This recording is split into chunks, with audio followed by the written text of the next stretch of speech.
Alhamdulillahirabbil alamin. Wassalatu wassalamu ala asrofil anbiya'i wal mursalin wa ala alihi wa sahbihi ajmain. Alhamdulillahirabbil alamin. Alhamdulillah teman-teman sekalian, pada kesempatan siang hari ini kita bisa kembali berjumpa ya dalam kajian ruqyah ya.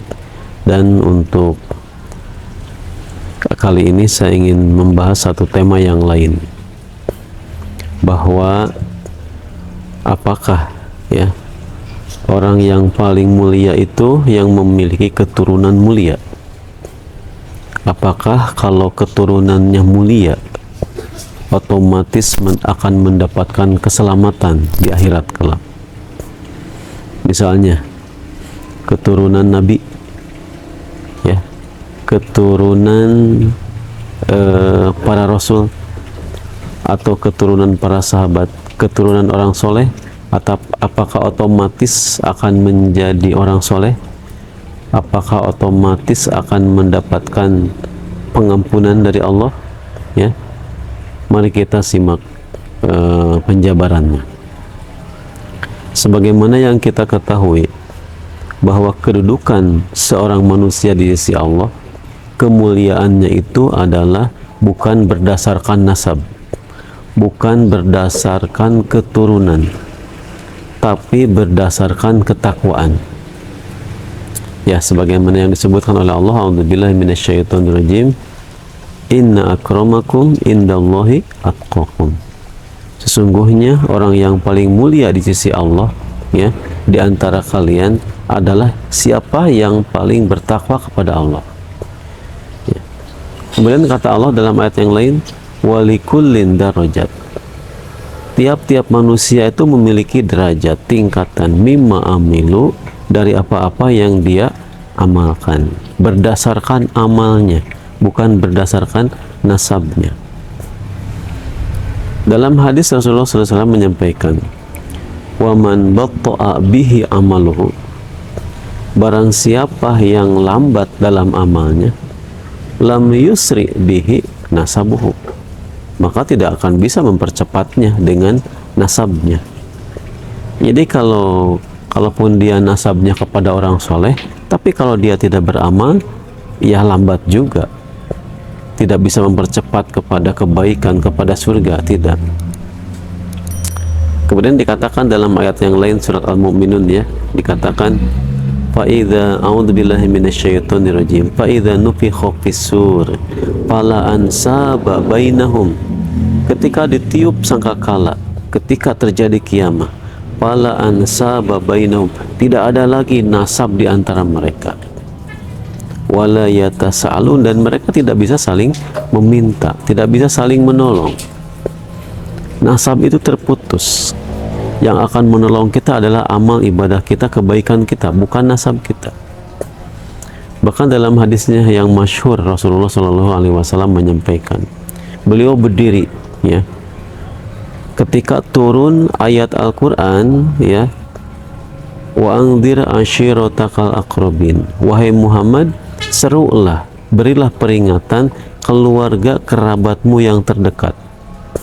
Maka Rasulullah menyampaikan kepada kaumnya, qala ya ma'syara Quraisy, wahai sekalian orang Quraisy, ya, ishtaru anfusakum ya, la ugni ankum minallahi syai'a, wahai orang-orang Quraisy, selamatkanlah diri kalian, sesungguhnya aku tidak bisa menolongmu sedikit pun di hadapan Allah Subhanahu wa taala.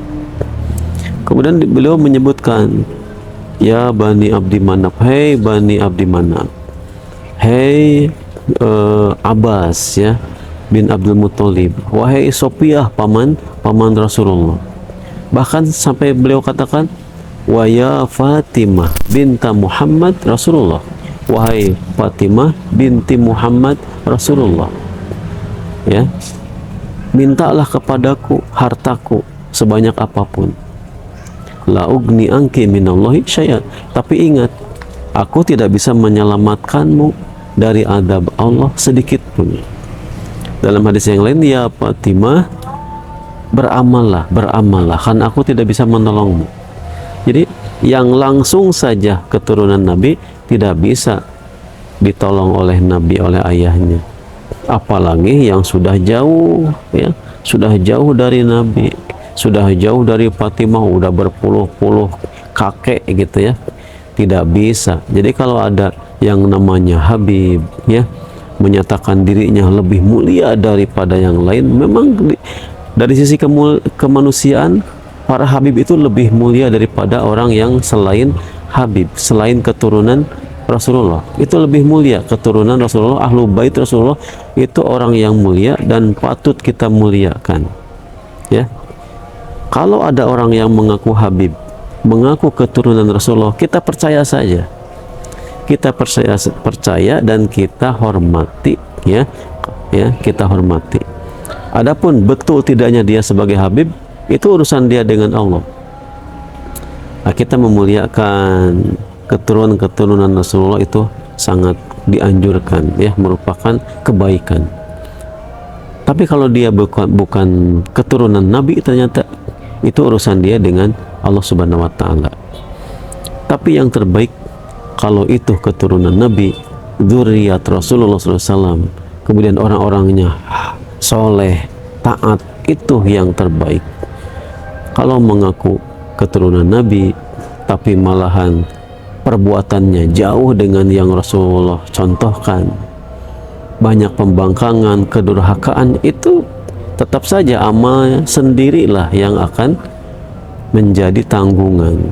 Tidak akan ada saling tolong-menolong, terputus semua nasab, ya, kecuali hanya amal yang akan menyelamatkan.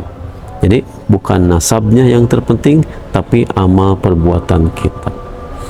Ya, demikian, mudah-mudahan ada manfaatnya, dan kita yang bukan keturunan Nabi, selama kita berpegang teguh dengan sunnah Rasul, sunnah Nabi SAW, kita akan bersama beliau di akhirat kelak, di surganya Allah Subhanahu wa Ta'ala, insya Allah.